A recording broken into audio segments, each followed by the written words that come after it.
All right, perfectly on time. Thank you, everybody. Good morning, welcome. Great to see, great to see so many people here. Look forward to the session we're gonna have today. My name is Brad Ack. I am the CEO of Ocean Visions, and we are hosting this event. You can see the title, Navigating Turbulent Times, which obviously we all know we're living in.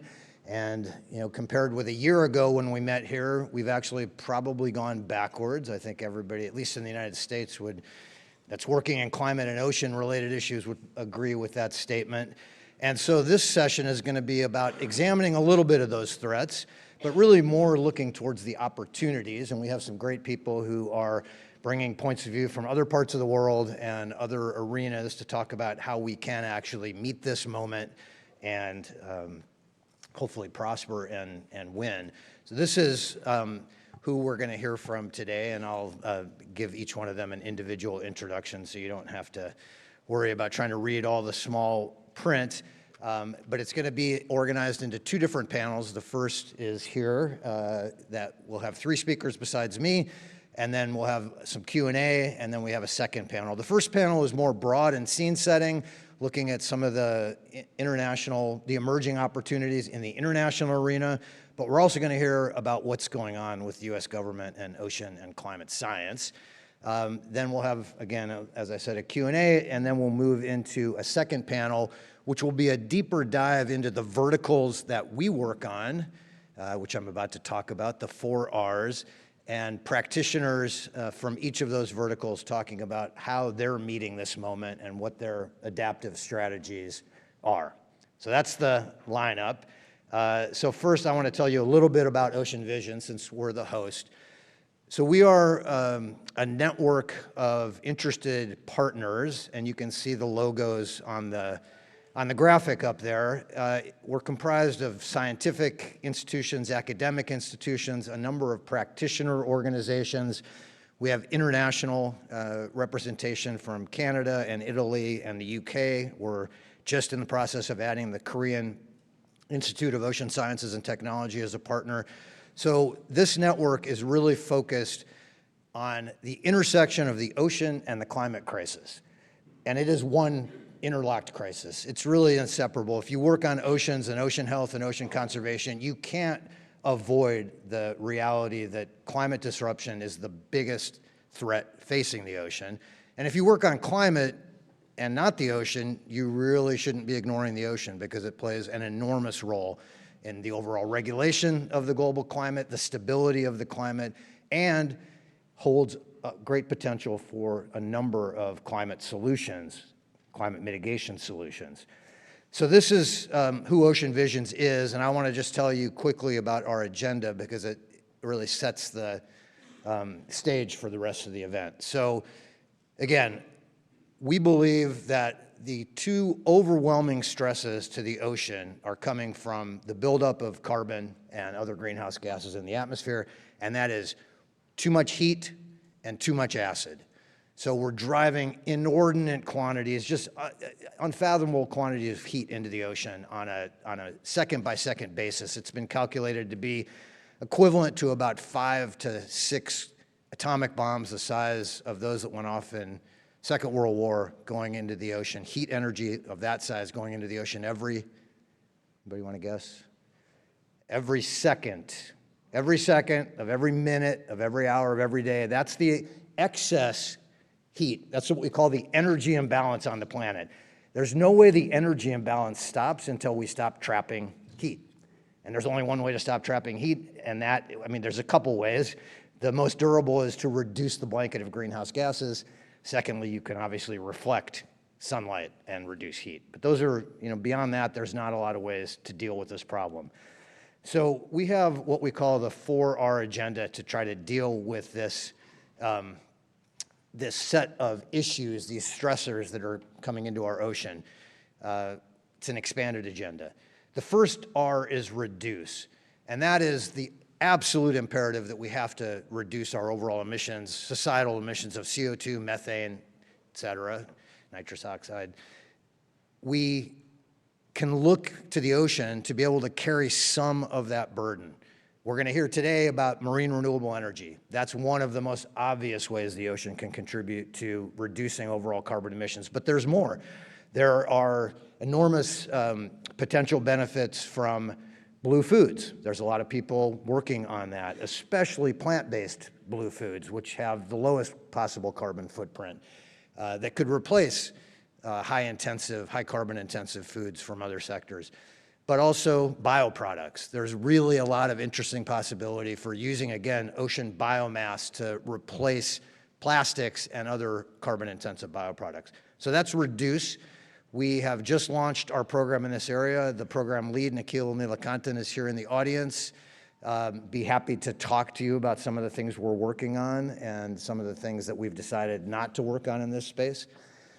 The second R is remove, and this is based on the fundamental reality that carbon removal is non-negotiable in the path to net zero, and it's absolutely non-negotiable in the path to net negative, real zero, and net negative. You can't go back, you can't reset any of the climate dials without extremely large amounts of carbon dioxide removal. The IPCC has made this very clear. We have speakers who will talk about the CDR agenda. There is a big role potentially for the oceans in carbon dioxide removal. And we as an organization are exploring, researching and developing a variety of ocean-based pathways to remove carbon. Ruth Driscoll Lovejoy leads that program. She's right here in the front if any of you want to talk more about that. Our third R is repair, and this is based on the risk that the first two R's, reducing and removing, don't impact the Earth system in time, don't cool the overall planet in time to avoid the surpassing of dangerous tipping points. And there's a number of well-documented tipping elements in the global climate system that are stressed right now, many of which are in the ocean and the cryosphere, coral reefs, Arctic sea ice and land ice. And if we take our eye off the ball and don't think about those, we could end up losing the whole game. So we believe strongly that we need to spend time at least thinking about, is there anything we can do to repair damaged ecosystems, rebuild ecosystem function? It's really what conservation has always been about, restoring ecosystems. This is really no different. Our work here focuses to date on Arctic sea ice. Our director has just left the organization, and we're in the process of hiring a new person, so I can't point someone out in the audience, but if anybody wants to talk more about that R, please come and see me. And then the last R is reach, and this is about building the global capacity that we're going to need across many, many geographies, cultures, sectors, disciplines to develop this really enormously ambitious agenda. And Leonardo Valenzuela Perez, who's our Director of International Partnerships, leads this element. He's just in the back. He's going to be speaking a little bit later on. So that is the 4R agenda. The first panel is not organized around that, but the second panel is organized around the 4Rs, and we're going to start with reduce and then remove and then repair and then reach.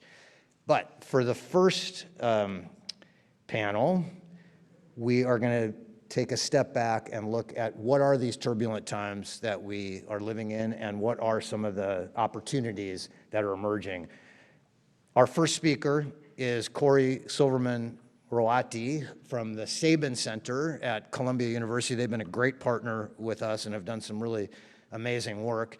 And Corey is going to talk about some of the really exciting new opportunities that have emerged recently in the international political arena. So, Corey, please come up.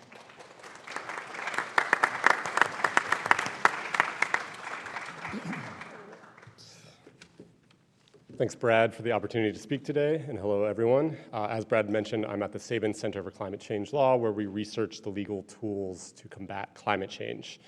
What I'm talking about today is that we are at a profound moment of development in understanding how international law applies to climate change. This comes after decades of efforts and strategic organizing by small climate-vulnerable island states and they help spearhead seminal advisory opinions before authoritative international courts, including the International Court of Justice, or the ICJ, and the International Tribunal on the Law of the Sea, or ITLOS, in addition to several regional human rights courts. So what are these courts and how are they acting? The ICJ is the highest court at the UN. It's best known for settling contentious cases where one country sues another, but it also sits at times in advisory jurisdiction and issues advisory opinions, which are authoritative pronouncements detailing how the court thinks specific legal questions should be answered in international law. The ICJ interprets all relevant sources of international law, including treaties and customary law. ITLOS, similar to the ICJ, hears contentious cases and issues advisory opinions. The key distinction between these courts is that ITLOS interprets country obligations under the UN Convention on the Law of the Sea, a treaty known as the Constitution of the Oceans. So we have these two opinions, but what do they say? In July of this year, the ICJ issued its advisory opinion on climate change, which presents, according to the court, an existential threat. The court found that all countries have a binding obligation to prevent significant harm from climate change. This includes a stringent due diligence obligation to act urgently, in line with the best available science, which the court considers comes from the IPCC. Importantly, the court rejected arguments that climate obligations are entirely contained within the Paris Agreement, and instead said that parties have to meet their obligations under all international law that is relevant. The ICJ cited and positively built on the previous advisory opinion issued by ITLOS. That came in May of last year, May of 2024, and ITLOS issued an advisory opinion that found that human-caused greenhouse gas emissions constitute a form of pollution to the marine environment under international law. To address this pollution, according to ITLOS, countries have an obligation first to take all necessary measures to prevent, reduce, and control marine pollution from greenhouse gas emissions. And similar to the ICJ, ITLOS considers this a stringent due diligence obligation to regulate emitters. Second, ITLOS found that countries have an obligation to protect and preserve the marine environment from climate impacts like ocean warming and ocean acidification. So here's these two opinions. What are the implications of these opinions? They have several ramifications for what countries must do to respond to threats from climate change, including several related to rapidly reducing greenhouse gas emissions and regulating emitters like fossil fuel companies. At the Sabin Center, we've done some initial thinking about how these opinions apply and what the implications are for the governance of marine carbon dioxide removal techniques, or MCDR. Specifically, we analyzed the implications under the London Convention and Protocol, two international treaties that aim to protect the marine environment from human activities. For the past 2 decades, parties to these treaties, the London Convention and Protocol, have negotiated decisions related to climate change. Recently, they've considered how these treaties should govern an expanded array of MCDR techniques, including ocean alkalinity enhancement and ocean sinking of biomass. Our analysis found that given a clearer understanding of international climate law in these recent advisory opinions and development within the law in general, parties to the London Convention and Protocol should consider climate mitigation benefits alongside their potential environmental harms when regulating these activities. This conclusion, this overarching conclusion, comes along 3 dimensions. First, parties should consider the potential for regulation of MCDR to aid in preventing transboundary harm from climate change. Both ICJ and ITLOS were clear in their legal understanding of the threat of significant harm that climate change poses and country obligations to address that harm. Parties should consider to what extent MCDR can do this. Second, we conclude that parties should exercise their stringent due diligence obligations to assess whether MCDR techniques are readily available, and they should actively pursue scientific information to help them address this question. Both ICJ and ITLOS found that in the face of the existential threat from climate change, due diligence obligations are more stringent than in other governance areas. According to the ICJ, the stringent due diligence obligations include obligations to use technologies when they are readily available. States do not have the option of ignoring technologies that are readily available, And as the ICJ wrote, due diligence requires states to actively pursue the scientific information necessary for them to assess the probability and seriousness of harm. In the context of MCDR activities, we argue that this implies a requirement on states to actively pursue scientific information on whether MCDR techniques are readily available and whether they can mitigate climate change. The third point that we make in this paper is that in governing these approaches, parties should apply the precautionary principle in a way that does not unduly delay actions to protect the environment from climate change.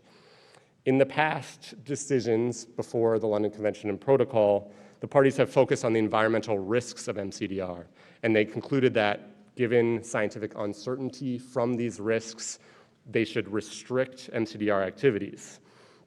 However, under international law, the precautionary principle cautions against delay of environmentally protective actions regardless of the source of the risk. As ITLOS found, for marine pollution arising from greenhouse gas emissions, the precautionary principle is all the more necessary given the serious and irreversible damage that may be caused to the marine environment by greenhouse gas emissions. Given this, we argue that the parties should find an appropriate balance of regulation between protection of environmental risks and protection from climate change. So I'll just wrap up here in saying that this presentation has discussed a few of the implications of these seminal climate change advisory opinions. There's a lot more legal work to be done to dive into the opinions and what implications they have across all economic sectors. But we've started an analysis on the implications for MCDR and climate governance more generally, and there's much more work to be done to see what the implications are. Thank you.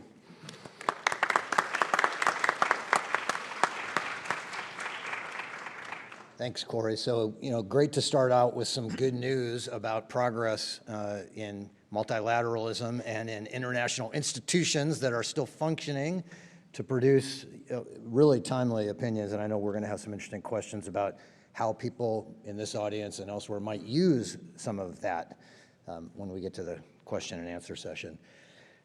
Next, the news is maybe not all good, obviously, as we know, and we don't want to sugarcoat that, and we do want to have a look into what's going on in the U.S., what I would call the war on ocean climate and science generally. And we're really lucky to have Stephen Volz here to give us an update from the front, where he is the assistant administrator at NOAA's National Environmental Satellite Data and Information System. Steve is coming to us currently on administrative leave. The administration has placed him on leave, and he's been speaking truth to power while he's been on leave, and I expect he's going to continue to do that. Here, Steve.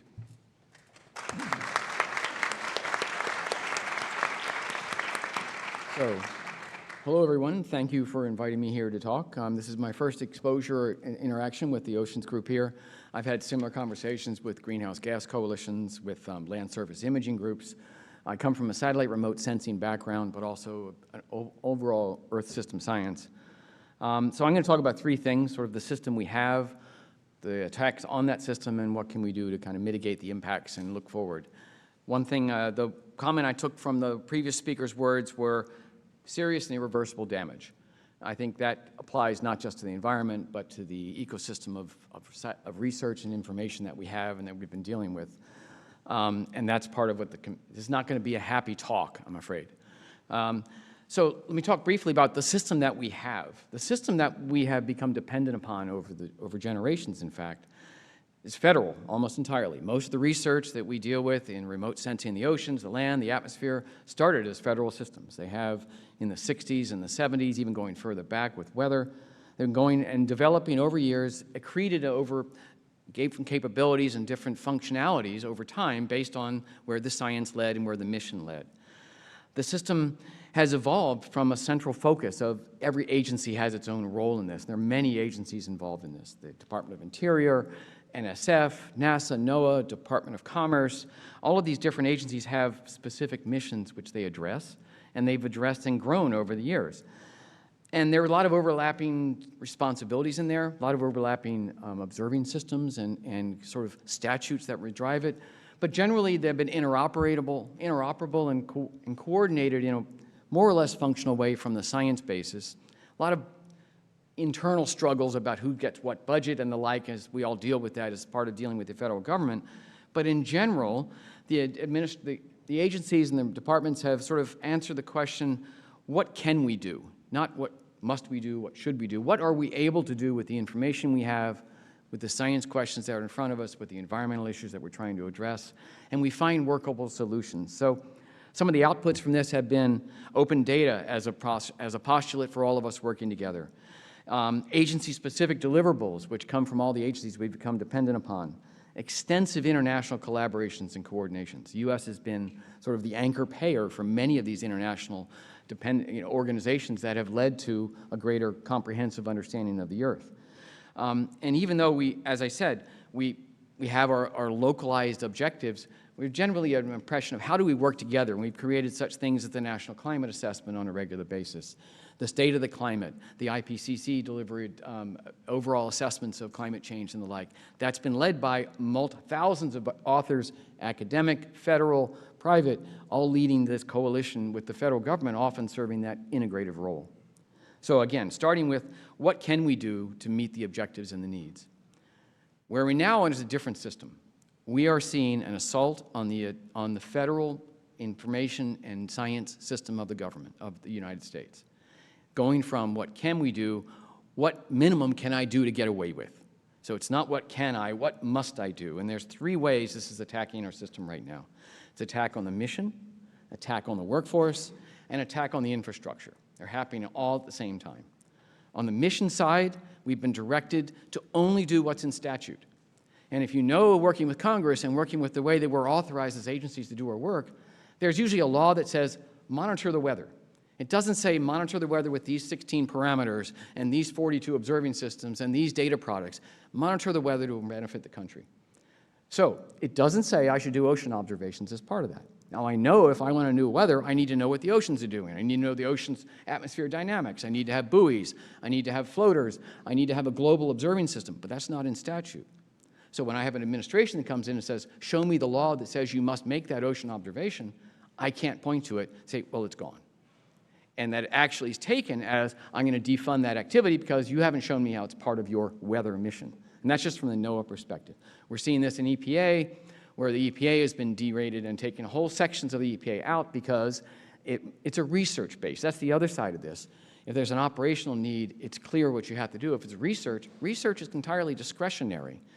We've been discretionarily increasing it and using it and applying it in a way that benefits society and humanity, but the discretion can go the other way. So if it's not in statute that I have to spend it on this observation or this research activity, I'll pull it back. And the objective here is not to pull it back to do another research, it's to pull it back to reduce the budget, to pull it back to actually penalize our academic and our other institutions which may be independently providing answers which are not advised, not accepted by this administration.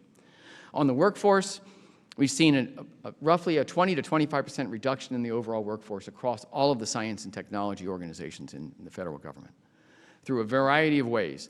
Firing of probationary employees, VERA, which is the voluntary early retirement, which is encouragement to quit, and made really encouraged because of the punishment, the penalization of your research has gone away, your program's gone away, your funding has been held up.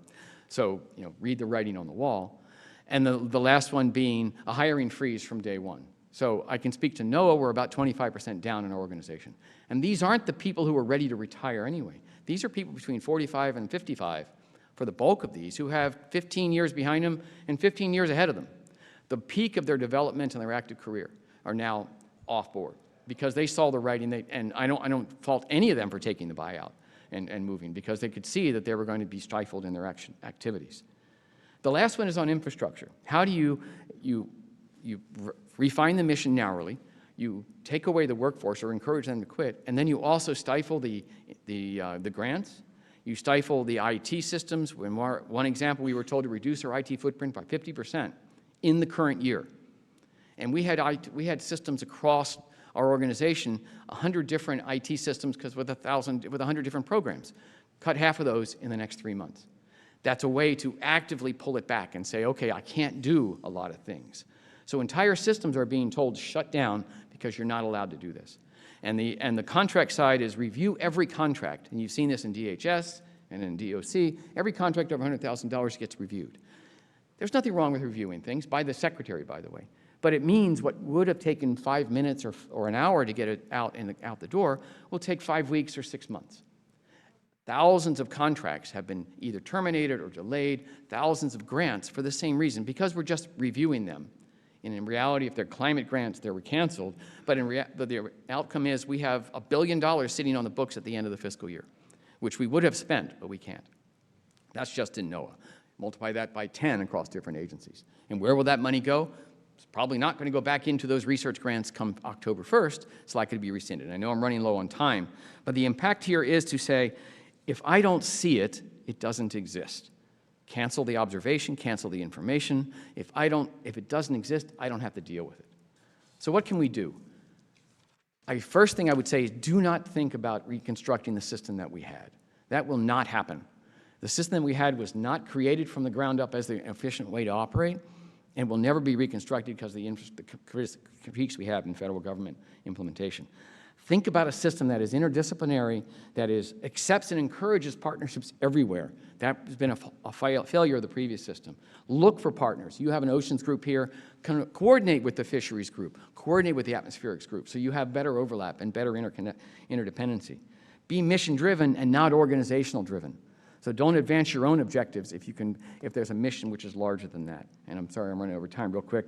The last one is I don't think data is the issue right now, data security or data retention, but subject matter expertise is. 25% of that workforce is gone, but they're now available for new work, as we like to say. Take advantage of that, because the real ability to understand the data is in the minds and the experience of the people who have been processing it for a generation. And use that example to create new architectures and new criteria. Prepare for the day after, which is not the day before, but is a federal and NGO and academic group, which in its patchwork approach can meet the need, but is not going to be a reconstruction of what we have. This is an existential event for the federal system that we've had, but it doesn't have to be the end of the way that we work. Is now and I've used this term, we've metastasized those problem cells into the community where we can create and grow in a different way to create a better and more resilient climate community. Thank you.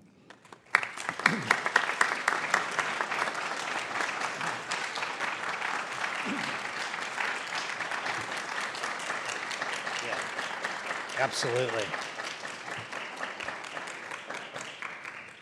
Thank you, Steve. And I'm really glad you ended on that note that you did. And I think there's something that we all need to explore there is, rebuilding a different type of system that is resilient to this, that is much more interdependent and with a much greater array of partnerships. I'm looking forward to having some discussion about that. Next up, we have maybe hopefully a little more positive view from the international space, now not in the legal and policy, not in the legal arena, as Corey talked about, but more the actual people moving ahead on the negotiations and actions around our climate agreements. We have Chris Nidell from the High Level Champions, which is a group of high-level players who are supporting the UNFCCC process, and Chris has recently joined as the lead for carbon removal. So he's going to give us a little more insight into what's happening on the international carbon removal stage. Chris. Thanks so much. Thanks so much, Brad, and glad we got an appropriate long applause for Steve. Really heroic work that you lead. Just to sort of pick up, I guess, on those comments a little bit. It is often the case that disasters create space for new ecosystems to emerge, and so that's not just a sort of wishful thinking. I think that history tells us that that is often the case. So all that is required is that we have to be unrelenting in our own advocacy and keep moving forward and pick the opportunities that we can to make something better. And I'll also mention real quickly that, as we know in the U.S., we've seen this movie before, when we have the vacating of leadership, I mean, that's a euphemistic term to use for it, at the federal level, we see and can see a response that's important at the state level. The torch can be passed to kind of keep things alive, and that can be a very fertile moment where we have a profusion of new approaches based on state priorities. And so we are seeing bright sparks in that regard. California just last week passed the first CDR procurement law in the world. It's small, but right now small are successes just to get installed into the world model policies. In the next coming weeks, we'll see, or the next couple months, we'll see some CDR plans coming out from states like Massachusetts. We have leadership in Colorado. So there's a lot to still be excited about, momentum that we continue to push forward at the subnational level in the US. So just, what I'd like to do is just, again, sort of make clear, I was a solar guy for 15 years before coming into CDR, and that moved way faster than anybody thought in totally unpredictable ways. The main levers that were pulled were not often intended to have the effect that they did. I'm pretty sure Germany didn't start its feed-in tariff for renewables to give China a giant, industry in solar production. So there's a lot of things that are happening that if we can kind of look at them as a picture, I think it is generally optimistic. Coming up on a decade in CDR, which I don't know where the time went, but to just sort of see where we were, where CDR was literally a graph 5-6 years ago. It was like, oh, we have to do this now. It was an absence. It was a shadow cast by our failure to mitigate. But now it's not that. Now it's a highly populated, incredibly exciting, incredibly diverse industry that is making moves very, very quickly. Not compared to where we need to be in terms of the science, but if you just look at how these things typically work in other areas of climate tech or new industries, I think there's a lot to be excited about. And so just to kind of quickly, I'll land on COP, which is what I'm working on, is the Brazil COP 30 in Belém, and this will be an unprecedented year in terms of the featuring and elevation of CDR. I can say that much at least and share a little bit more detail at the end of my comments, and that is real progress.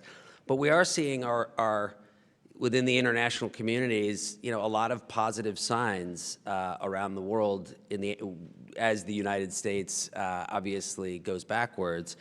And some of those things are related. I mean, the political scene in Canada, obviously, we wound up with a prime minister largely because what was happening south of the border.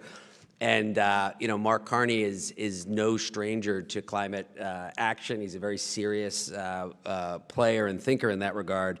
And we're seeing, policies focused around, CDR inclusion in Canada, a tax credit for industrial CCS and DAC. Over on the other side of the pond, I mean, the UK has for years now been really, across different administrations and party leadership, has been very serious about, as it calls, greenhouse gas removal, or GGR. We saw just recently, found out that carbon removal by 2029 will be included in the emissions trading scheme for the UK. So very, very serious expertise and focus in the United Kingdom. We're beginning to see, certainly the Nordics, when the history of carbon dioxide removal policy is written. Romany will probably write that book, right? There's, the early chapters of what, the Nordic countries are doing, Denmark, Sweden, Norway, in particular, and Finland. Finland, the first country in the world at COP28. Right around that time, it was the first country to put into law that it was going to go net negative, and it stated reasons for that, really, really impressive ones. Not just that it can do it, but that it's what countries like Finland in the north owe to the countries in the south. We're seeing Germany now, all of the sudden, obviously it has large commitments for CDR in its 2050 plan, mostly focused on nature-based, but now is working on developing more guidelines and targets for engineered CDR. Switzerland, criminally unheralded, I think, for Switzerland's sort of thought leadership and policy leadership. CDR is very much part of its plan, and about 70% of the CDR that it will achieve will come from international cooperation with other countries through Article 6. And it already made history with a partnership with Norway, where the very first CDR transactions for Article 6 happen.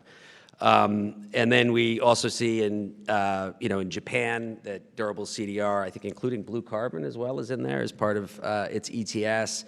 And just this week, I've been learning about, things that might go public during COP from other countries like Australia and Indonesia as well. I was in a conversation yesterday. So CDR is really, if you just look at where we were a few years ago and try to compare it to other areas of climate tech, it is becoming incorporated, and it's no longer the love whose name we dare not speak, which it used to be. You couldn't talk about CDR seriously even 5 years ago in international settings, and that is no longer the case.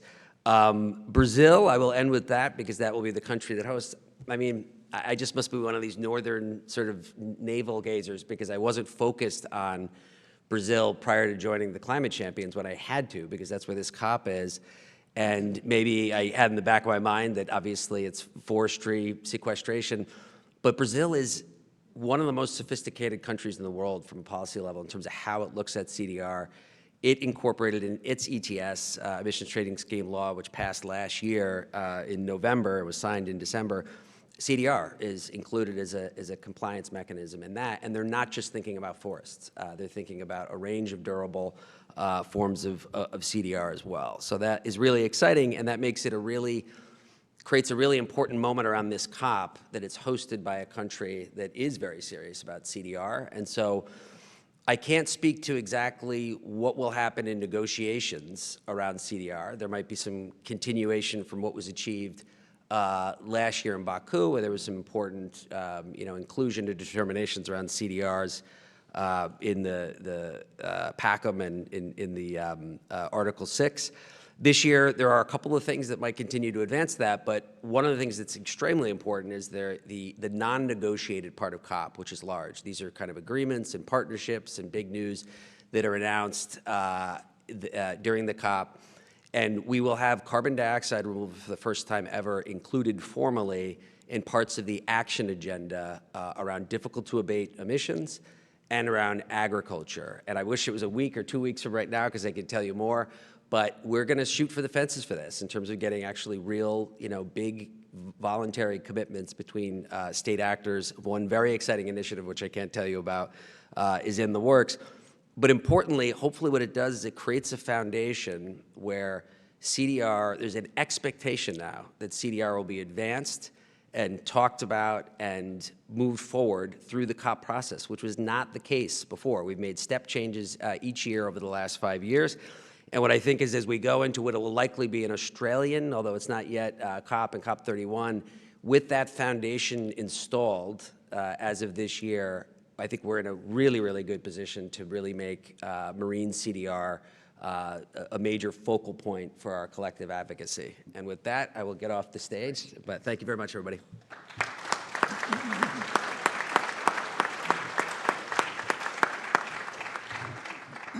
Thank you. So we have time for a few questions. I'm going to start with one for each, but if any of you have burning questions, have them in mind right now.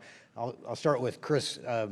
Since you ended. So you heard what Corey said about the ICJ ruling on the obligations, the legal obligations of states to explore all possible solutions. Are you seeing any of that play out in COP? Is that decision and the ITLOS decision having any penetration yet? I don't know. I'll find out. It's like warp speed with the COP thing right now in terms of what is sort of popping up. There's a curtain behind which a lot of the sort of negotiated stuff that it's above my pay grade, but I can, I'm getting sort of signals that there are some things that'll pop up. On that particular matter, I don't know, but I can find out for you, Brad. Okay. That's great. Well, it would be great to have reports back on that because we see these decisions as being really important, but they're only going to be important if people keep bringing them to the parties who have the obligations and reminding them that they have those obligations. Yeah, absolutely. Right. One thing I didn't mention, too, is this COP will be the first one where there's a CDR pavilion because of the leadership and perseverance of the negative emissions platform. So, again, we're going to have a nice piece of real estate in the Blue Zone to talk about CDR for 2 weeks. So. That's great. Great. So maybe I'll just go to Corey then and ask, and I would really commend reading the paper that they put out about these two rulings and the precautionary principle and what due diligence really means. What are the teeth?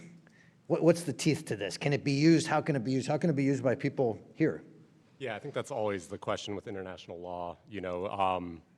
the way that international legal decisions are percolated through the legal system is through domestic legal systems, how they interpret them, and then through international legal negotiations like COP or like the London Convention and Protocol, which is what we explored in our paper.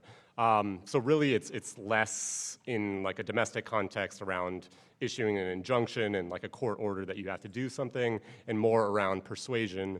So the tools that, you know, advocates, lawyers, and other scholars can use to use these opinions and the clear articulation of country obligations that what countries must do to respond to climate change, I think that's really how we can see these be useful and So play out. cases, for example, by Our Children's Future, or Our Children's Trust, I can't remember the name of the organization, they can't use this to bring cases in international court? Yeah, US courts are really reluctant to cite or even consider the nexus of international law within their individual decisions, so I think we're unlikely to see this play out before a US court. But other international courts use these as really authoritative and persuasive authorities, so I think we could see litigation in other countries really cite to the clear language in these decisions, and then I think we can see them used in international negotiations as well. Great, thanks. One more for me, and so be ready. So Steve, one thing you said that I was surprised at, you said you didn't think, unless I misheard you, that data security was an issue. I think a lot of us are really worried when we see climate.gov go off the, off the internet, that what is happening with the data, but did I understand you correctly, that you didn't think that was a concern? I would say it is a concern, but it's not one of the top three. It's not on the top of the list. I think the requirements there's a number of authorizing laws that say we have to retain data, federal data management, data control. So I do not think the data that's archived is at risk. What is at risk is the subject matter expertise to interpret it, and also the IT infrastructure pipelines to disseminate it. So we have free and open data, but if you're getting it 1 bit at a time and you're looking for a petabyte of data, forget it. You're never going to use it. So I don't think we should be focused on finding an alternative space for these data sets right now. We should be finding alternative spaces for the expertise that knows how to use it. And still watch the space, because it may happen later on. They try and totally defund an entire data system, but that has not been the intention or anything we've seen to date. Okay, great. Well, one small bright spot. I see a couple hands here. If we can keep the questions real short and to the point, that would be great. We have a microphone. This is, by the way, this meeting is being recorded for others to see, so that's why we're using the mics. Thank you. I have a question for Corey regarding foreseeable harm. So I'm a layman, but I can't help but interpret the foreseeable harm element of the ICJ ruling in a way that climate tipping points have become foreseeable harms. But as a political realist, not only have the climate tipping points become foreseeable harms, but the climate tipping points plus a failure of traditional mitigation methods to prevent it. And given the precautionary principle, is the ICJ ruling almost explicitly calling for climate intervention deployment to tackle this issue? Yeah, I mean, I think it's a good question, and the way that the ICJ opinion is written is, as in a lot of legal opinions, sort of general terms that will further be defined in subsequent litigation. So I think subsequent litigation before the ICJ or before national courts could really define what foreseeable harm means. I think they're going to need to use authoritative scientific sources, and as the ICJ points out, the IPCC is what's considered within international law as the authoritative source. So I think we might see IPCC developments lead, and then the courts interpret that in terms of what countries have to do to develop it. So I don't think we're at a point where we can say definitively what the ICJ meant by foreseeable harm, but I think in subsequent cases we'll have a better understanding of that. Great, and right next to you, anybody else want to get on the queue? Okay, right here, Nikhil. Hi there. My name is Kate. My question's for Steve. I would love to hear more about how you envision potentially shifting the system such that we can create a more resilient, federal research network. What does that look like in practice? How might that play out? So I'll give you a relatively simple starting. It's not going to be easy because there's such a comprehensive capability in the federal system to date. But we have a number of emerging communities of practice that like to use particular kinds of data. So think of the climate data archives, for example. We were always constricted or limited within NOAA to service the needs of the community on how to use a particular data set. Maybe it's on significant flood forecasting.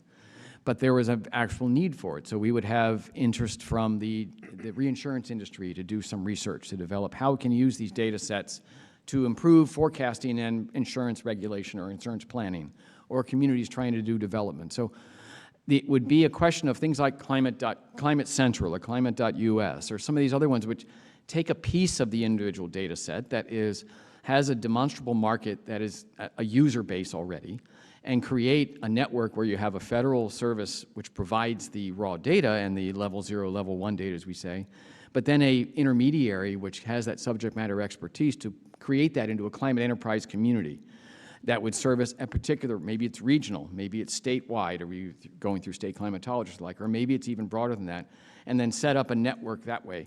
But it requires that sort of a monetization of the climate information, but in a way that is not, it's not exclusively holding the data and information as if you can pay for it, you'll get it. But it's setting up a network of intermediate data and information providers based on a federal data system, and on those information providers having a better connection with the communities that are using it. Right now, it's so many users of climate data that it is almost impossible for the federal system to satisfy that need base. We were already going to the point of trying to find intermediaries who can work with us.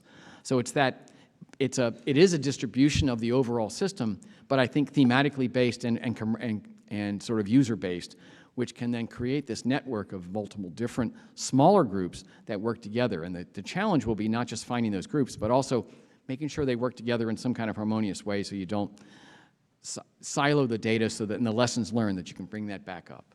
But it'll have to happen in 1,000 different little ways. And in your own community here, it's find a user, find the subject matter expertise, and then demand then that you get the data from the federal system. And one point I would make, 25% of our workforce has been separated. 75% are still there, and they're smart, and they're dedicated, and they're committed. They're scared. They're not going to volunteer to make a product for you, but they're really eager to get the data out. So find those networks, find those people who are there, and ask what we can do to get the data out, not complaining about what I'm not getting, what I used to get. And you'll find willing partners inside the federal system, but have to work within a different set of constraints. Thank you. Sir. Thank you. My name is Roberto Mahatante, Minister in charge of Fisheries and Blue Economy for Madagascar. I have one question for our friend Kayor. Madagascar is part of the country that we don't emit a lot of carbon, as we sequester a lot of carbon. Meaning that for the last 10 years, for example, we were hit by 35 cyclones. And it happens to our fishermen not be able to go at sea for 2-3 months. And in Madagascar, we are talking about subsistence fishery, not commercial fishery. Meaning that at least 2 million of people rely on ocean resources.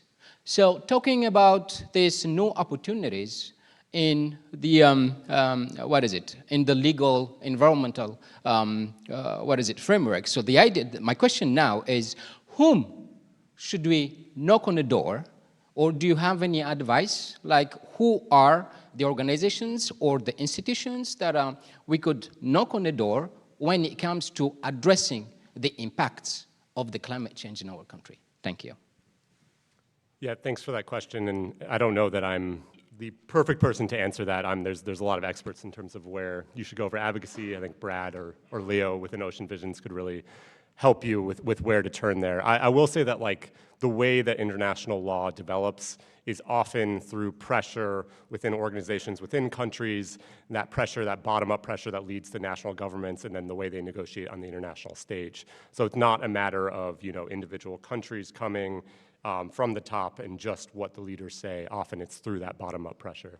So I don't know that that directly answers your question in terms of where you should go, but I think that there is power within individual groups and organizations within countries to change the nexus of international law. And I think that we saw that with the ICJ opinion. Really, this didn't come from, the presidents of these small island states going to the ICJ and thinking that this is what we should do. This came from bottom-up, even like law students or university students who advocated on behalf of their country's vulnerability before the international stage. They were able to influence the UN General Assembly to get a resolution before the UN General Assembly that said the ICJ must answer these questions about how critical climate change is and what country obligations are to respond to that.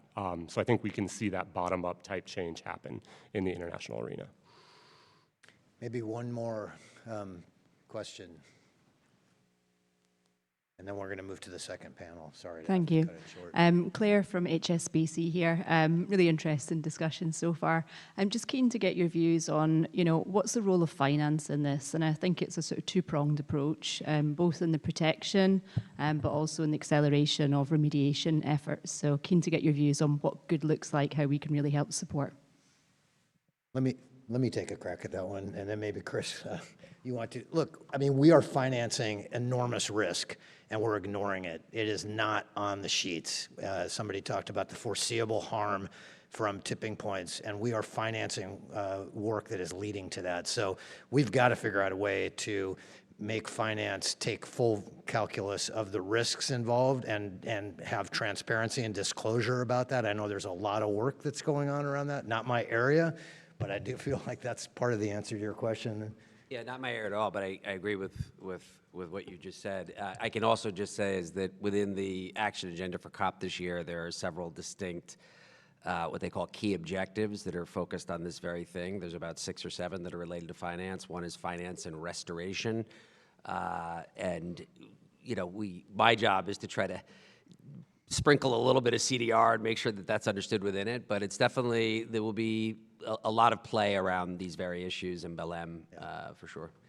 The last thing I'll say, I usually show a slide of the amount of investment that is still flowing into fossil fuels and including fossil fuel exploration, and it's in the trillions.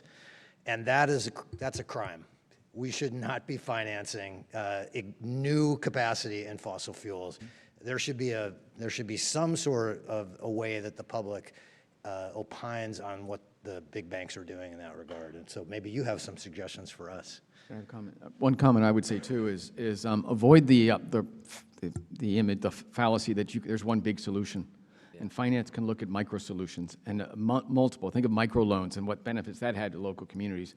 Be willing to look at small startups, small communities of practice that have turned into commercial enterprises, and find ways to finance those, expecting that they may not be able to quantify their immediate profitability right away, but that has look for many, many smaller ones as opposed to just a few big winners for everything.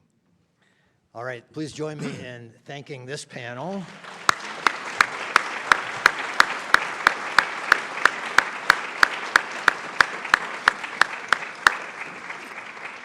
And thank you. Yeah. And now I'd like to invite our second panel to come up to the stage. So just while they're coming up, I'll just remind you of the program. So we're going to hear from 5 people in each of these different verticals that I mentioned of the 4 R's and how they're dealing and adapting with the changing circumstances. And then we're going to have another 15-minute or so question and answer, and then we're going to break, and we have the room until noon so people can stay and talk and ask additional questions in a more informal way. Please, just don't sit. The way will be right here. Great. So we have a great second panel that, again, is really more now looking at what's going on specifically in some of these spaces where people are working to test and evaluate and apply ocean climate solutions. We're going to go in the order of our R's: reduce, remove, repair, and reach, because I want to keep drilling that agenda into everybody's head. And so we're going to start in the area of reduce. And our first speaker is Liz Burdock, who is the executive director of the Oceanic Network. And she has been working on what we all used to think was a relatively no-brainer in the mitigation space, offshore wind energy, but it's turned into a real brainer recently that nobody can quite figure out. So Liz, please come and tell us about your experience. Sure. Good morning, everyone. It is nice to be here with all of you. This is my first time speaking in front of you, so I'm really honored and thankful for the invitation. Oceanic Network is a national nonprofit. For the first 10 years of our life, we solely focused on offshore wind. 3 years ago, we rebranded and expanded our mission to include ocean renewables. So now our mission is to build the market for ocean renewables and the corresponding supply chain. But getting back to offshore wind, because that's what I want to focus on, we really believe that offshore wind is one of the most powerful ocean-based climate solutions. It can deliver clean power at scale. It can strengthen national energy security, and done right, it can support climate goals while protecting ecosystems and marine life. We truly believe that offshore wind and a healthy ocean can advance together. And in fact, they must. And that's why we're not giving up on the US market. We are pushing hard moving forward. And I want to tell you a little bit about how we're navigating some of the setbacks that we have had since this administration has taken over. But first, I want to tell you what we did in the last 4 years during the Biden administration. We went from 0 permitted gigawatts to 19. We started developing and constructing 5 utility-scale projects, which are under construction today. We still have 49 other projects which are on hold underneath this administration.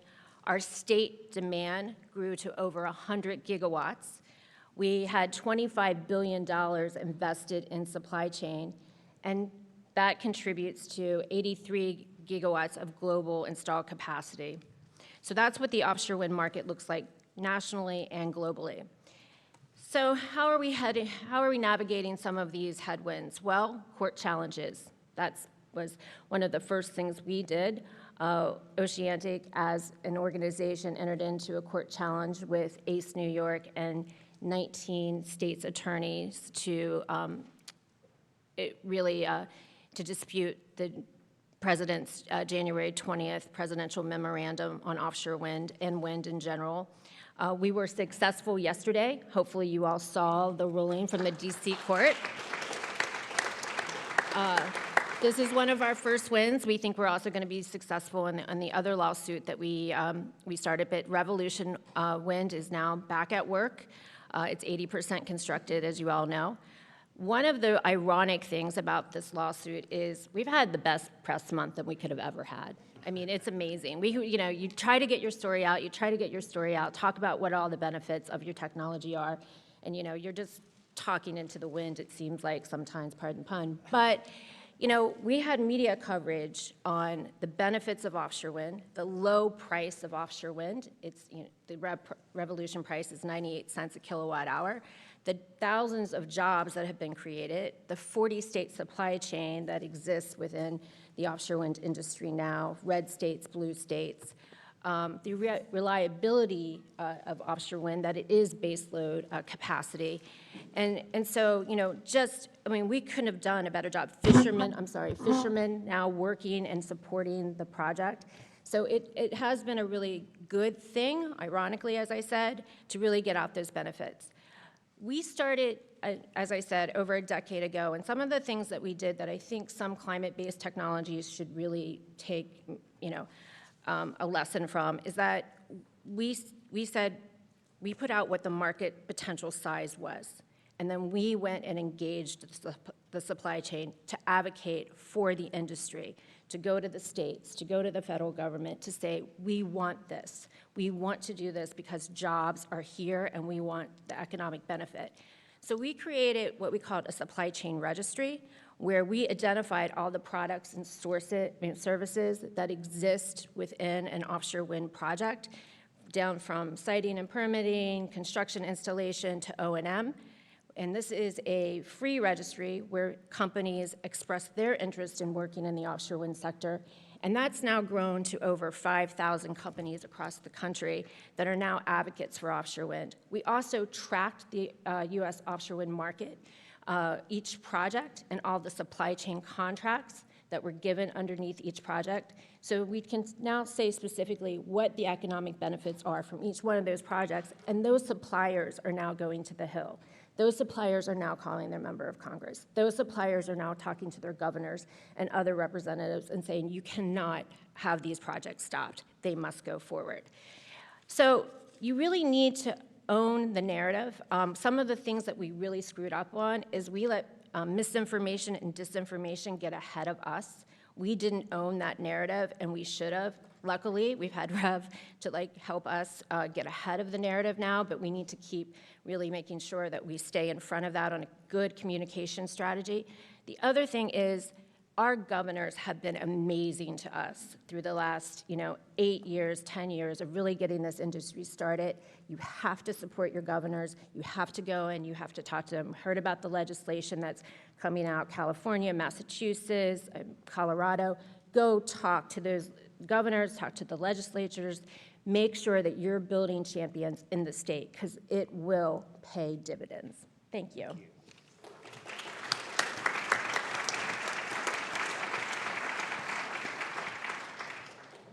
It is great. Thanks, Liz. And I think that we're working on a lot of other forms of marine renewable energy and are taking a really strong set of lessons from wind that we thought had clear running room, and now it helps us think about what are we going to do with some of these other even more prospective forms of marine renewable energy.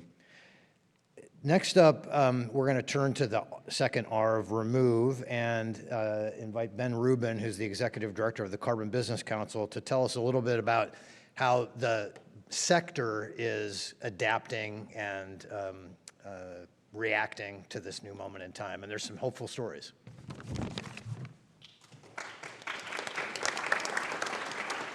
Thank you. Thank you all so much. Thank you, Brad and the Ocean Visions team for organizing this event, and thank you all for being here. As Brad mentioned, I'm going to be talking about the second R, the remove piece. Just to have a sense of people in the room, are you working on the remove part of it? Can you raise your hand if that touches on your work? Okay, great. It's great.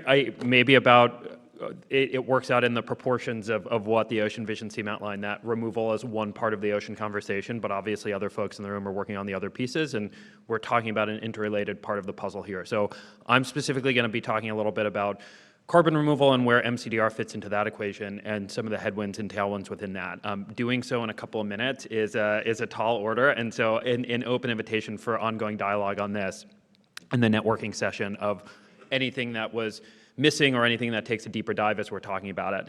But a little bit on my vantage point on where I sit on this, as Brad mentioned, I run the Carbon Business Council. We're a coalition of more than 100 companies and civil society orgs who are working to create an enabling environment to scale. Carbon Business Council, along with some other partners, recently launched the MCDR Coalition, and that's intended to be a specific forum to bring together companies, civil society organizations to specifically have dialogue about the field of MCDR and some of these open conversations. Where are there policy gaps? Where are there knowledge gaps? What does it mean to responsibly scale the field? And so this is an ongoing dialogue as we work together to answer and solve for some of these tricky questions. I think just an overall trend in carbon removal and MCDR nest within this is the US is continuing to work on carbon removal, but I think that carbon removal is also becoming an increasingly global part of the picture. Some of the economic studies of the economic upside from carbon removal, the jobs created, the co-benefits that multiple carbon removal pathways can bring, has created a little states throughout the US to want to move forward on this. Countries like Canada, the European Union, there's carbon removal is happening globally, and I think MCDR is increasingly interwoven in that conversation. One of the big proof points for that is some of the legislation that you heard Chris talking about, SB 643 in California. It's significant for the state that the legislature with overwhelming support signed off on $50 million of procurement for carbon removal. The governor is expected to sign that any day now, so stay tuned for that. But I think what's equally significant for the MCDR world is that MCDR is included in one of those eligible pathways. And so California state government, in addition to purchasing direct air capture and some of the other CDR pathways we know and hear a lot about, MCDR is part of that mix. I think just a little bit more then of what some of the tailwinds are and what some of the propulsion is for MCDR right now that's pushing things forward is just a little bit on the market front. We are continuing to see financial flow into the MCDR ecosystem from the private sector. Just a couple of weeks ago, Aquatic announced that they had raised $11.6 million. Some of that funding came from Singapore, which shows, again, this global picture that some of the funds there are coming in from the APAC region, countries around the world increasingly interested in this. Capture 6, another company working on marine carbon removal, announced that they had raised $27 million earlier in the year, and that's on the investment side. But also a significant moment for marine carbon removal was just a couple of weeks ago, the Frontier team announced a $31 million advanced market commitment with Planetary. And so with these numbers, we're seeing, and that's for some deployment work happening in Canada. And so we're seeing market movement. We're also seeing global trends here where we're talking about Canada, we're talking about APAC, we're talking about some regions throughout the world. There's also movement on the policy front. I think important here is that as the market is moving, that market and civil society conversations are continuing, and that there's also policy frameworks to accommodate this. There's a lot of stuff that's pertinent. It was helpful as I was putting together what to share as far as the tailwinds. It's not only what's been happening over the last year, what's been happening over the last few months, but just this week, the European Commission is hosting, as part of the carbon removal certification framework, as that's moving forward in Europe, the umbrella policy to help advance CDR in the region. They're hosting a workshop on Thursday focused specifically on ocean alkalinity enhancement and the role that that might be able to play in the carbon removal certification framework. This is a longer-term discourse. It's a longer-term dialogue. The CRCF is not going to move overnight, but the fact that there's a dedicated forum and workshop to specifically talk about an MCDR pathway is in itself a significant milestone. Again, speaks to this global nature of policy moving, both as we look at what's moving at the state level in the US and what's moving internationally. Just a brief spotlight on U.S. federal policies to continue paying attention to how the U.S. EPA is thinking about permits for some of the MCDR projects that are in front of them. And then I think equally important is on the ecosystem building front, the overwhelming interest in this event and seeing all of you just having the discourse to bring folks together from different backgrounds, different vantage points on all of the different parts of the ocean is this equally important part of the equation as we talk about the market, investment, and all the rest. I did not leave myself a lot of time to talk about the headwinds, but briefly on those. I think there's an ongoing challenge to ensure that there's sufficient resources to back carbon removal, answer some of the open research questions that can be answered on MRV, to support the other companies and the research institutions and the NGOs who are trying to move this field forward, who all have critically important questions to continue answering. I think there's also a open question about how to ensure that multiple MCDR pathways move forward. MCDR is this blanket term, but there's multiple pathways within it. This European Commission workshop I mentioned is focused on one pathway. What are we doing to keep other pathways equally moving forward and afoot? The ongoing discourse about the social license to operate and this nexus that we're talking about between answering research questions and some of the really great partnerships that are existing between academic institutions and CDR companies about field trials, research, how to continue at the community level to earn that community support and build that as carbon removal builds is critical. And I think related to that is just a closing comment for us to all keep an eye on is the headwind and threat of rogue actors in the space. I think we've been fortunate that we've seen companies acting in a responsible way and partnering up with communities, partnering up with civil society orgs. But if we do have someone that moves too quickly and not in a way that the ecosystem is building right now, it risks setting the field back for a lot of folks, and continuing to think through that, how to preempt that, how to avoid that, critically important to think about. With that, just thank you all again for the opportunity to be here to speak with all of you. Thanks to Ocean Visions.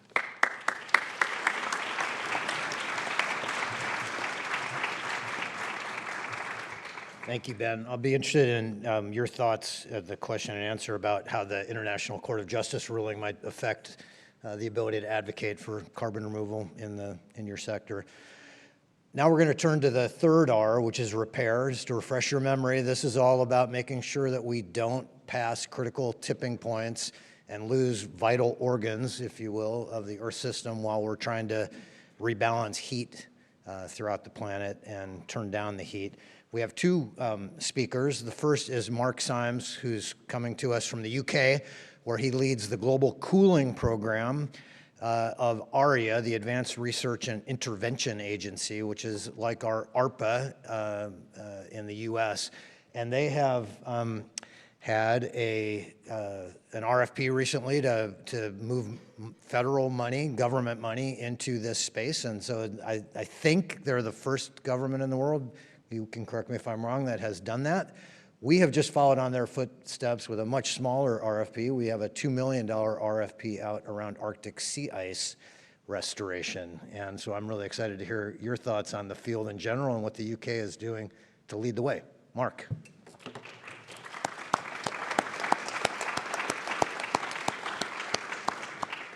Hello, good morning.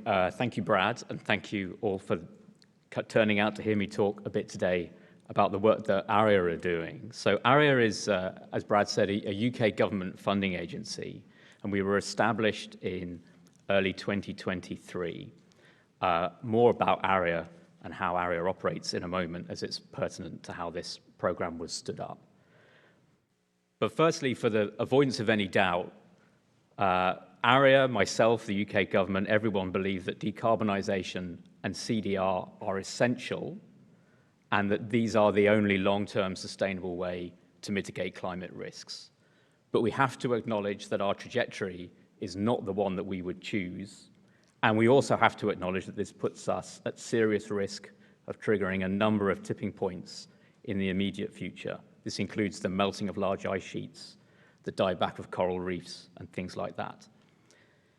In this context, climate interventions such as solar radiation modification, effectively reflecting sunlight from the Earth to cool us down on a timescale faster than decarbonisation, are being increasingly discussed. But we still have very little information and very little research is done into how these approaches would actually work, what their feasibility is, what their scalability might be, and what their safety might be. And so that's the context in which ARIA stood up this program. So just a little bit on ARIA. ARIA is funded by the UK government, but we are operationally independent. That means that program directors, people like me, decide the programs that we'd run, and then those are funded by ARIA. So nothing that I'm telling you here is UK government policy, although it does not contradict UK policy. So through the program, the Exploring Climate Cooling program, we are funding as many different areas of endeavor in SRM as we can. This includes modeling, social sciences, and also critically, and under stringent governance, a small number of controlled outdoor experiments that we think will be essential for gathering real-world data on how approaches might work and what they might do. We're funding an international program, which we announced, and we announced the fundees of this in May earlier this year. So we're funding 22 projects around the world with principal investigators in 12 countries. This includes 7 projects that are taking place entirely or partly in the Global South. Those Global South projects are looking at climate modeling and also at capacity building, so that voices that are often marginalized can be included meaningfully in the conversation. I'll add that all the outdoor experiments are taking place in the global north, in Canada, Australia, the UK, or the US. Engagement will be critical for these outdoor experiments, and we have spent a lot of time thinking about how we can govern the research that we are funding. And this is an open call for feedback on our approach to governance. We have some technical criteria around governance, so you can go on our website, and I encourage you to do so, to look at how we try to constrain the size and the magnitude and the duration of experiments to make sure that they're safe by design. We also have rules around engagement with local communities before experiments can take place and involving those communities in the design and in the operation of those experiments. We have an independent program oversight committee that has been stood up to hold the program team and ARIA itself to account. And that oversight committee can publicly disagree with decisions that ARIA make around outdoor experiments or indeed around any other aspect of the program. We're committed to transparency and open data. So again, you can go on our website and you can see the projects that we're funding. You can read their contracts if you want and see how much they're getting and what they're going to spend it on. We've also made a commitment to be as responsible as we can, and we have publicly available principles for the program that you can also read and comment on if you wish. And we also have a public commitment to help other governments and other public benefit actors stand up their own programs in this space. So I'll finish just with an acknowledgement that this is indeed an extremely ethically challenging area, and that ARIA acknowledges this. Concerns such as moral hazard and mitigation deterrence cannot be dismissed easily. Everything that we're doing here is research scale and is designed to equip us with knowledge that will allow us to make better decisions in the future. I do not hold with the argument that research is a slippery slope to deployment. In fact, I take the opposite view, that research is the only thing that can hold us back from a rushed, ill-informed, and damaging deployment. Thank you very much.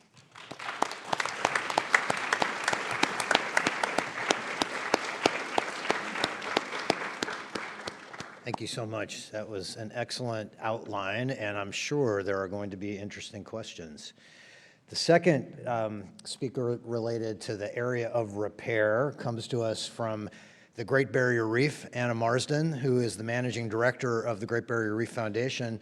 We've been watching them for quite some time because they've been experimenting with an awful lot of really interesting approaches to conservation of the Great Barrier Reef. It is pure conservation, but it's not your father's or grandfather's conservation necessarily.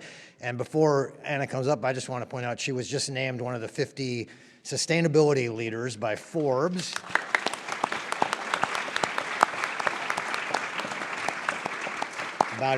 About a week ago, and there's some distinguished people on that list, like David Attenborough, so you're in amazing company. Thank you, Brad. It's just great to see coral reefs are finally getting the elevation that we like. So Brad has asked me, I'm continuing on the different accents, so with Mark here, so now you get the Australian, so keep up. Brad has asked me to talk about what conservation means for coral reefs. So what I wanted to do was just quickly tell you a little bit of what's going on with coral reefs on Great Barrier Reef, but also all those gorgeous coral reefs that hug the equator. Why we have, as an organisation, really chosen restoration or repair or regeneration, I don't care what you call it, just rebuild and replace what has been lost is what essentially we're trying to do here. And then how we got to where we are today, which quite simply, I mean, I'm hoping this is the hockey puck of the day. To Steve's point, this is when you get the conditions right of partnership. This is when you grab that moment where a government does lean in and fund and you really make the most of it. But also this is when you can have the right governance around an R&D program to get the traction, to get the social license, to then place it in the hands of the communities that need it. And we hope that over the next 4 or 5 years, or particularly we hope that COP31, if Turkey does what we all hope it does and steps back, and Australia and the Pacific can host it, this solution, this stack solution, can be a real progress point for the climate and biodiversity nexus. So coral reefs, look, it's terrible what's going on in the Arctic, but we're a lot warmer and it's scary. So the last summer alone, coral bleaching hit 53 coral reef nations, touched every ocean in the planet. So we're looking at a 50% global ecosystem loss now. On the Great Barrier Reef, we had our moment of truth back in 2016, where we had a summer event that just never cooled down. And over 24 months, there was so much heating in the system. And the system is the same length as the west coast of America. So it's a big system. We lost 50% of the corals. And so it was really clear. And this great quote that Brad gave me last week that I'm going to put on T-shirts for our Christmas party, which is heating, an MPA doesn't stop heating. And that's really what it is. We've got 30 by 30. We have good governance. We've got so many marine scientists. We have a big system, and we're still losing it. So the idea that BBNJ and the MPA is the closing chapter of this story for oceans, it isn't. There are chapters behind, and we have to be ready for those solutions, because governments will come to this at the 11th hour. They certainly did in Australia. So we knew there was a wake-up call. We knew that what we were doing was falling short. And so we had to repair what was already lost, and we had to rebuild it for future conditions. And so we were very fortunate. We got a grant from the Australian government. It attracted a lot of controversy, but we got the funding, 100 million Australian, and then we were able to double it with philanthropy, a lot from US families. So that's pretty powerful that both nations worked together on this. We assembled 350 scientists to look at reef restoration to scale it. So in the Great Barrier Reef, I mean, coral gardening is happening all around the world. But when we started out on this endeavour, we worked out from desktop exercises that there are probably 100,000 corals that were being replanted every year, and very few of them were surviving because there was no thermal tolerance in these corals, and it was high, painstaking, expensive stuff. We could never have done that on the Great Barrier Reef, so we had to scale, and we had to also make sure that we were looking at the cooling and shading and heat-tolerant solutions, and we had to spread this solution so that it could be packaged up and placed in the hands of frontline communities. So 6 years on, we're very much in a complete solution space now. We've been able to have a stack solution.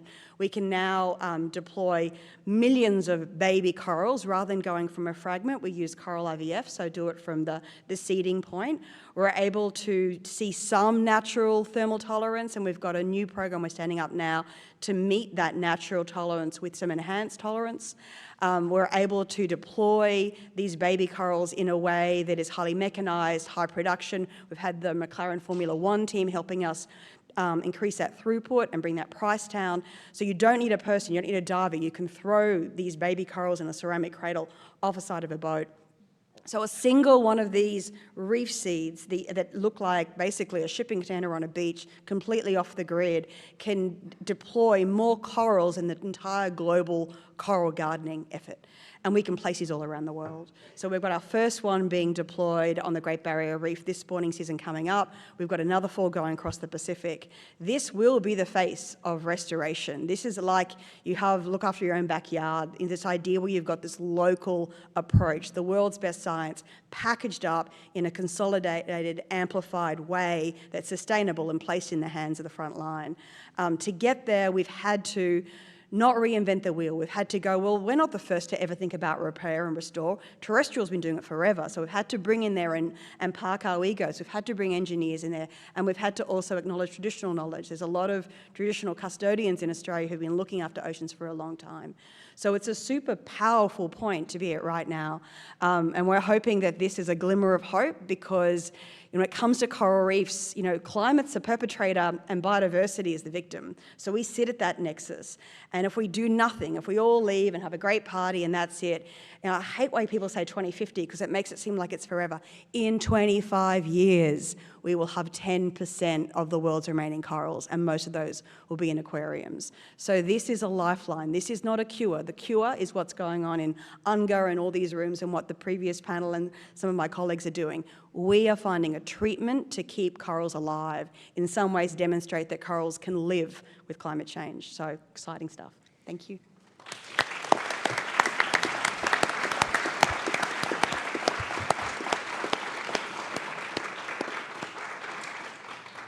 Thank you. And I really find what the Great Barrier Reef Foundation does to be inspirational. And I cite it, I use it as an example all the time. I mean, she only talked about part of the program, but they've done what I think any good conservationist should do. Look at every single way that you can turn off the driver of damage to the system that you care about. That's what conservation is. It has been since it was invented. And they've looked also at things like marine cloud brightening, artificial upwelling, et cetera. But I don't know if she kind of went quick on IVF. It's in vitro fertilization of corals, right? So that's just in case you missed that. All right. Next, last but definitely not least, the last R is reach. And that's really the how are we going to get all of this other stuff done. We know it's going to take a really engaged, mobilized, activated, diverse community across the entire globe. And there is some really exciting things happening. And so I'm happy for us to have our Director of International Partnerships at Ocean Visions, Leonardo Valenzuela Perez, to give us some news from some of those front lines.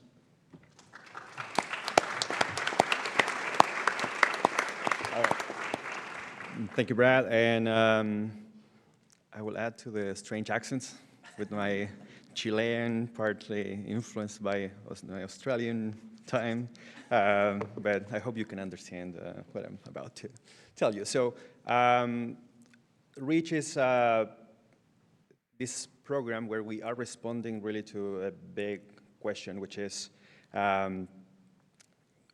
who decides how we're going to take this massive experiment, which is all the energy, all the materials that need to be moved around the world. This is not something located in just one region. This needs to be a pretty global effort. And sustaining that concept is really difficult for many reasons. And starting just from a concept of justice, let's put it that way. So we are very focused on how is it that we support the research and development effort that's necessary for this work to advance in regions that are underrepresented, particularly in ocean science, but also in terms of how they are driving their policies in this area. So we are contributing to this field building effort across the board. And these regions also happen to be some of the most potentially affected, already affected in many cases, but where climate risk is really going to be amplified. And the focus is really on design, testing, and governance. And this last piece is very relevant because we usually hear this idea that, okay, there is no real capacity, scientific capacity to advance this in many parts of the world. However, there is extensive capacity, for example, for policy innovation or legal innovation. And all these recent advisory pieces, the International Tribunal of the Sea or International Court of Justice are really useful for that type of innovation. And just one example there, we work with Colombia where they love legal innovation, and I think a lot of very good things could come out of the type of work that we are doing in collaboration there, for example, with the Universidad de los Andes. So how do we do this? We do this as part of a collaboration with the UN Ocean Decade. You might be familiar with this effort. It started in 2021, runs until 2030. And what we are doing there is trying to convene people who are actively seeking to engage with this work. So from different levels of institutional capacity, different spheres of influence, from governments to super local communities, we have now more than 30 partners in 6 continents. Only in the last call from the decade, we received 15 new applications, which is probably we are, I think, by now the largest program in the UN Ocean Decade, which is quite an achievement in that sense, and also speaks to the appeal that this agenda has right now, because there are not many alternatives, and we cannot keep just repeating the same. So in terms of what we're doing, I don't want to here speak on behalf of the partners, but I will talk about what we are doing with Ocean Visions and what is coming out of that. So the first thing is, as part of that effort with the UN Ocean Decade, we realized that to start work, we needed to seed some of that work. So we identified partners to build what we call the Ocean Climate Innovation Hubs. Right now, we have 10 of these initiatives, mainly in Latin America and Africa, and also includes one indigenous kind of innovation, indigenous knowledge innovation for climate solutions, ocean climate solutions. And the main purpose there is to create the platform that can build the conversation, that can initiate the connectivity between academic institutions, between private sector, and basically just recreate a little bit of the experience that we have had as Ocean Visions, but with the specifics. Oh, I'm already at, I talked too slowly. So yeah, sorry, I took too long for that. So yeah, so that's one piece. The other one is collaborations at the South-South level. So we are encouraging, for example, an MCDR roadmap in Africa. We recently had like a pavilion for ocean climate solutions at the Africa Climate Action Summit. And we are also working on advancing negative emissions policies in Africa and Latin America as part of a collaboration. And In addition to that, we have this section where we are very focused on the policy coherence aspect, where we think that policy coherence, which is a major concern right now, on how do we create enabling conditions for climate solutions. So we are working with partners to test regulatory frameworks. Because right now, everything is in a very abstract level. So we are advancing small initiatives so that we can understand what can be changed, what can be adapted, and how in the end we can bring all these pieces of policy, what Corey mentioned earlier, and create more fit-for-purpose frameworks. So I'll just go into some of what are our recommendations. So the first piece is that we really need to encourage the funding of platforms rather than isolated projects if we really want to advance this field. So that is a very fundamental piece of all of this. One-off convenings, one-off projects, that's not necessarily going to build the infrastructure that is necessary for this. Also, continue supporting efforts to establish pre-permitted test beds, work like what Carbon2C is doing, but this is also something that we are discussing, especially after the recommendations from the Ocean Panel, for governments to create this type of infrastructure. It's fundamental to this work. And the last piece is support this kind of operational toolkits to advance specific policies, to do it in a coordinated way, collaborative way. We recently were asked by the African group of negotiators, for example, to give them a training on MCDR. There is a growing interest, and we are doing it really supported by the work of our partners, because it's really important to always remember that we are a network of scientific partners that is expanding. Brad probably can tell more about that, but that is really what what we can offer, and this is something also important to mention, that is based on the autonomy of the partners. So we are not, we're not like an organization that is opening offices around the world. We are establishing a partnership system to advance it. So I'll leave it there, and thank you.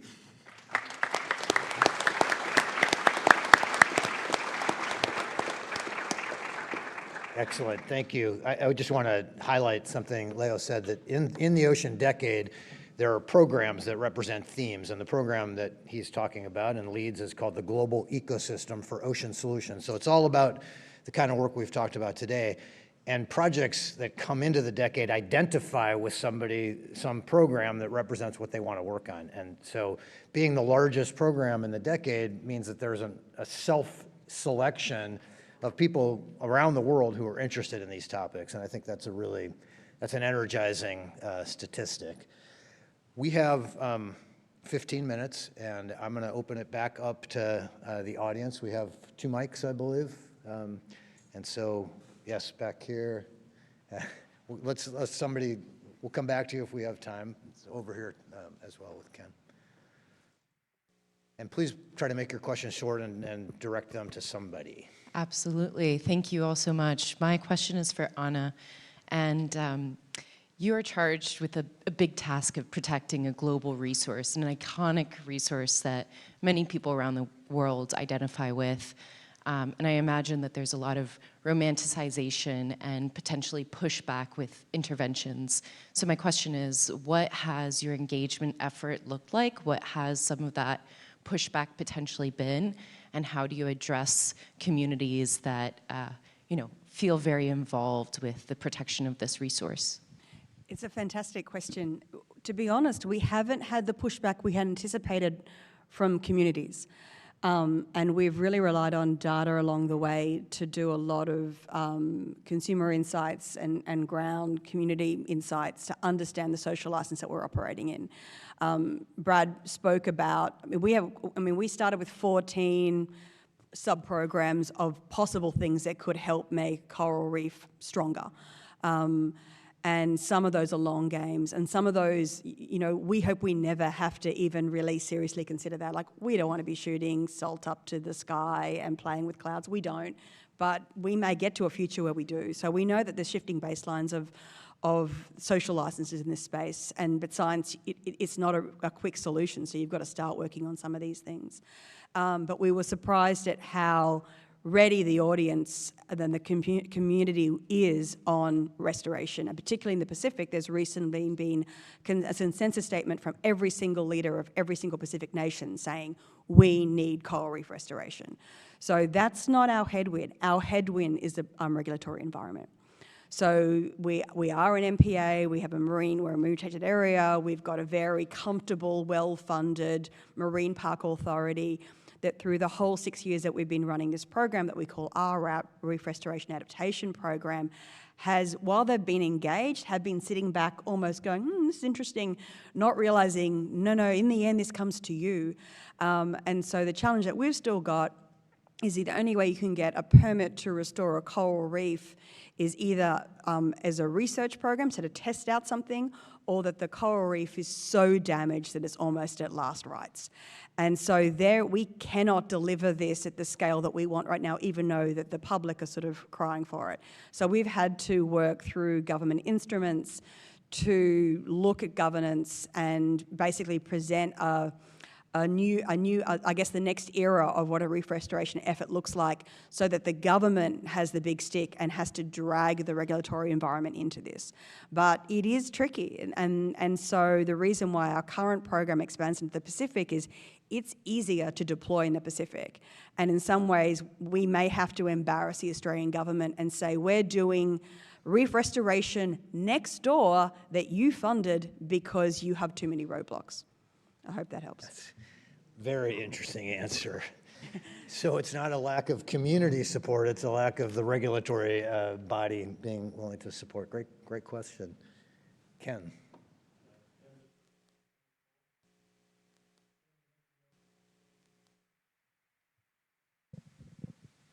Better. Ken Bissler from Woods Hole. Ben mentioned rogue actors, and I wanted to have a question about public trust. 30 minutes after this ends, there's a group meeting to talk about resisting marine geoengineering. So we've obviously lost the public trust from some of the public. So you mentioned rogue actors and things. Is the Carbon Business Council considering your membership to think of things like codes of conduct? How do you keep that out of your council? How do you keep the best behavior moving forward? Great question. Thank you so much for asking. I'll answer with 2 points. I think one is to highlight that as we think about what the answer to that is, and we are talking about it within the MCDR coalition and talking with civil society groups and companies about what that looks like and what the criteria are and what does it mean to move forward, as well as like how are we extracting research and knowledge from any of the field trials that are happening, and what does it mean to do community engagement, how can we as a coalition support? All very active conversations. I'd say the other part, zooming out from any one particular deployment site, is we've just been doing some global polling. We have polling results back in the US, we've been doing public polling in Canada, and we have a poll going into the field in the UK. Awareness of carbon removal and MCDR that we specifically asked about, generally low around the world, but when folks hear about it, there's generally support for it. There's questions from the public about how it works, is it safe? And so I think that it leaves an opportunity about what narrative is going to take hold, and that narrative is partly going to be determined by what project deployment looks like and how communities are engaged and how they feel about the process. But I think as we might hear about any one group or any one organization that might have a really strong viewpoint, generally as we're scaling out, random sampling of a population, a couple thousand people scattered out through different regions, the data is telling us that there's an opportunity to still engage here at a national and a local discourse to inform that. And so thinking about the code of conduct, thinking about what that threshold is for community engagement, all critically important parts of the conversation. So glad you asked about it. Maybe Mark, do you want to take a crack at that about rogue actors in the space that you're in? Because that could be also challenging. Thanks, Brad. So you asked around codes of conduct, I think, as well. So there are some emerging codes of conduct in the climate intervention space. So American Geophysical Union, and I know a representative from AGU is here at the back. There's Mark, if you want to, also called Mark. So they have a framework for doing responsible interventions, and that's kind of like, in a way, the theory to the practice that ARIA are trying to live through this. To the point of rogue actors, there are also a few of those in the climate intervention space, particularly in stratospheric aerosol injection. So you may have heard of Make Sunsets. There are also commercial enterprises such as stardust. And the way that these actors are accelerating towards deployment is a concern, and that's definitely part of the context behind the program, that we equip ourselves with the basic understanding of what these techniques might do, and we share that globally and collect that information in the public good before we head towards commercialization or deployment. Thanks. Before we go to Ture, I actually just wanted to go back to the first question and go to Liz. The question was about community engagement, and what we've seen in U.S. wind is that the so-called local communities are very against it. But we've also seen a lot of research, investigative research, that shows that maybe those aren't really the local communities and that they're being supported by other interests. So I'm just curious what your view on that question is about the community support for your work. You're exactly right. Brown University did a study about where is the community money coming from that are funding all of this opposition to offshore wind. And by the way, the Trump administration asked that that study be taken down, but it all goes back to the oil and gas money. So it all leads back to essentially Koch brothers funding a myriad of networks of community-based organizations that have really great names like Green Ocean. I mean, I love the way they name everything, so it sounds as if they're something positive towards the environment when really all they are is just a shell organization for the oil and gas industry. And we do have polling on offshore wind, and we do that. And I mean, we do have 70-some% approval of offshore wind in these communities. So it is it's very minor folks that really are opposed to it, and it is seed funded through the oil and gas opposition. Thanks for that. I think it's really important to point out that you need to make sure you know who is really in opposition. Ture. Good morning. My name is Ture Laiti. I'm an Indigenous Peoples Policy Specialist from Operatio Arctis, and my question is in that.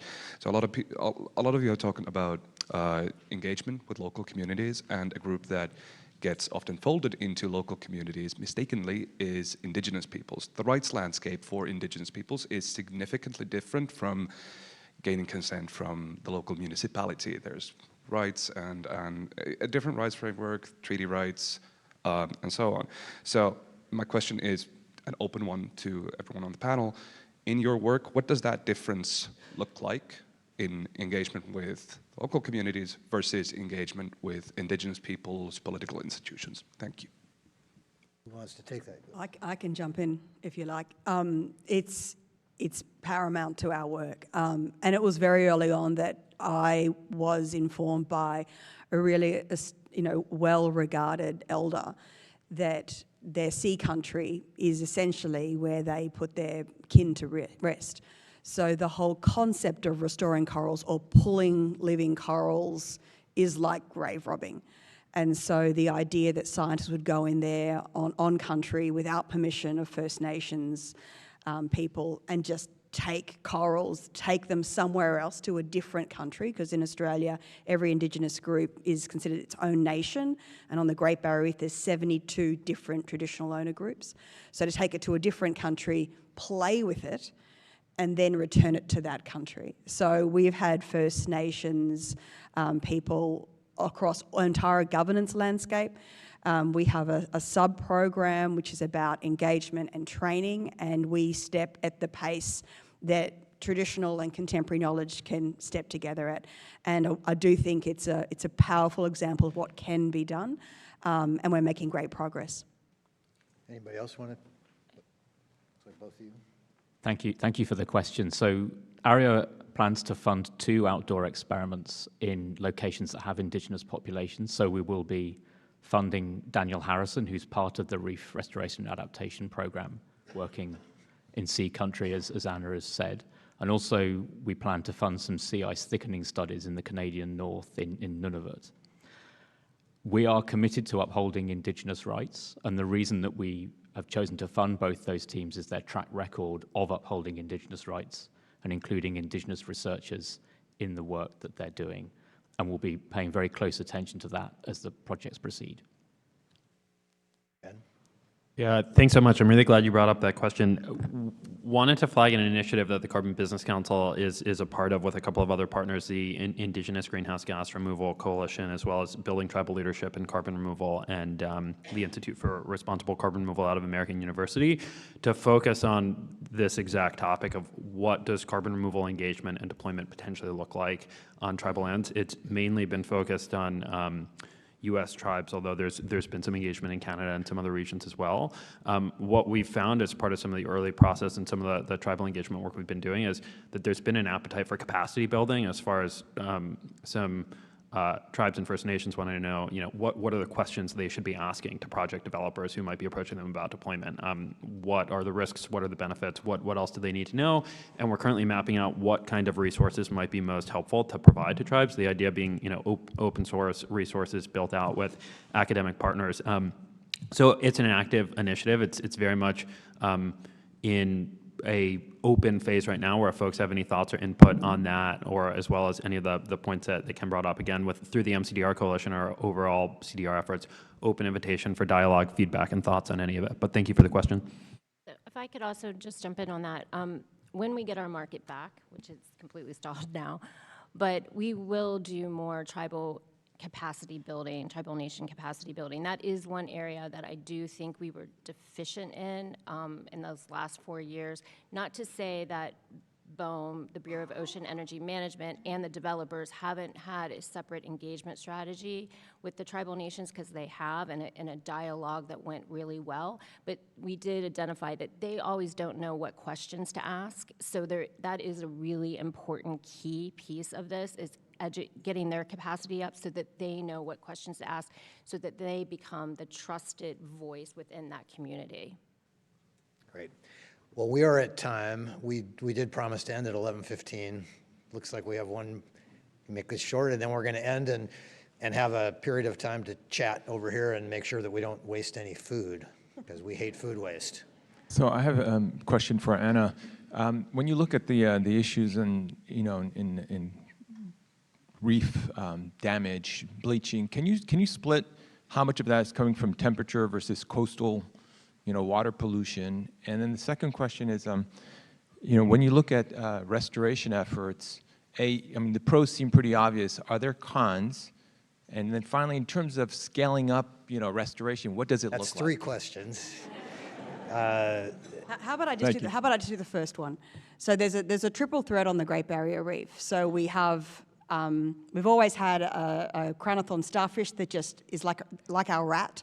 It just hunts and eats coral, eats a dinner plate size of coral every day. And because of the imbalance of fishing, all its natural predators have been overfished. And so now they're in plague proportions, and just any reef that survives just gets munched on by these disgusting looking things. So that's threat number 3. Threat number 2 has been that the Great Barrier Reef happens to have chosen the most agricultural rich part of Australia to be nestled next to. And so we've got, I think, 95% of sugarcane, 80% of bananas, and 70% of Australia's cattle grazing comes inlands next to the Great Barrier Reef. So we also do weather pretty well. So when we have big water events and flood, everything just ends up. What that has done is basically just clog all the inshore reefs. So it means that if you come to the Great Barrier Reef, and there's still amazing stuff to see, we could all go right now, it'd be very expensive. But you've got to go on a boat for about an hour to get out to the really great corals. So we've just killed everything. And then the reef just got cancer. So it's a bit like, you're a bit overweight, but you got cancer. Yeah, it'd be nice if you go on a diet, but let's focus on the cancer. Climate change is a cancer. We finally have a threat that's going to end the reef. The others just got in the way and were a bit annoying and were convenient things for governments to focus on. But in the end, it's going to be climate change that gets it. I think that's a great idea to end on. Climate change is the cancer, and if any of us, hopefully never will, but if we ever get cancer, we'll probably do everything that we can to find a cure for it and a treatment. Anything that we can. We'll examine all possibilities at the very least. We might reject some because they're worse, but we won't say we're not even going to think about that or look at that. And we have to take the same attitude into what we're facing now, which is an overwhelming crisis to everything we care about. Everything that we care about is threatened.